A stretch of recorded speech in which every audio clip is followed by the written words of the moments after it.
सबैजनालाई नमस्ते साउथ कोरियाबाट। आज चाहिँ सोमबार अप्रिल 8 को दिन कलेज छुट्टी भएको हुनाले चाहिँ हामी बिचमा घुम्न गएको थियौँ।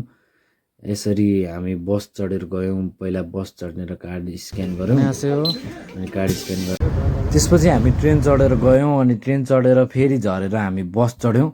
बस चढेर अनि यस्तो खतरा भ्यू हेर्दै हामी चाहिँ अब लाग्यौँ आइल्यान्डहरू हेर्दै समुद्रको माथि। कोरियाको वान अफ द वन्डर्स मान्न सकिन्छ यो पुल चाहिँ, जुन चाहिँ देख्दामा एकदम बलियो र अनि त्यसपछि एकदम एप्लजिबल छ होइन। यो प्रशंसनीय छ यो पुल चाहिँ। यो समुद्रमाथि जुन बनाइएको छ, माथि चाहिँ गाडी तल चाहिँ ट्रेन गुड्ने सिस्टमको हिसाबले होइन, भ्यू हेर्दै अनि मजा उठाउँदै जान पाइन्छ यताबाट चाहिँ। त्यहाँ जानको लागि चाहिँ हामी बसमा गयौँ, जहाँबाट चाहिँ हामी इन्चन एयरपोर्ट क्रस गर्दै अनि त्यो बसले चाहिँ वहाँ बिचसम्मै लगिदिन्छ। बिचको वरिपरि नै झर्न नै मिल्छ, जता जुन चाहिँ साइडमा झरेर यसरी बसबाट झरेर जान नै मिल्छ। हामी यहाँबाट अलिकति थोरै हिँडेर अगाडिको तर्फ लाग्यौँ। अगाडितर्फ हामी साथीभाइहरू यसरी भेला भएर सबैजना मिलेर हिँड्यौँ, बाटो खोज्दै हिँड्यौँ अलिकति 5-10 मिनट जति यसरी कुद्दै रमाउँदै। यस्ता गाडी पनि देखियो, रेसिङ कारहरू 2-3टा दामी खालको होइन, खतरा भवा लागेको थियो होइन। अनि यहाँबाट खाजासाजा खायौँ यो उसमा इमार्टमा।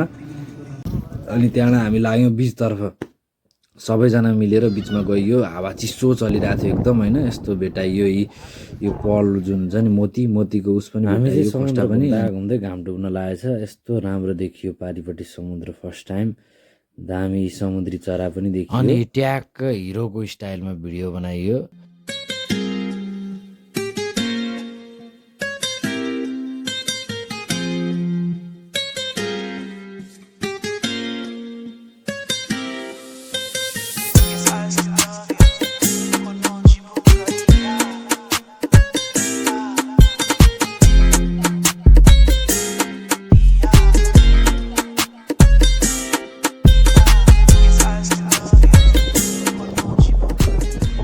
आफ्नो नाम लेखियो बिचमा अनि एकछिन सनसेट हुन्छ कि भनेर हामीले वेट गऱ्यौँ। यतापट्टि आइल्यान्डहरू हेर्दै अवलोकन गर्दै सनसेट हेरिबस्यौँ एकछिन चाहिँ।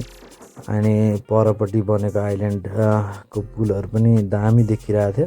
सन पुरै सेट हुँदाखेरि चाहिँ क्रिम्सन रेड देखेको थियो, पुरै दामी देखाएको थियो, एकदम ब्युटिफुल। हामी चाहिँ बस भेटाउन भनेर यहाँ ढिलो भएर अर्को टोली पछाडि आउँदैछ। अनि यहाँबाट फर्क्यौँ हामी आनन्दले बस चढेर, गीत सुन्दै फर्क्यौँ। ल गाइज टेक केयर।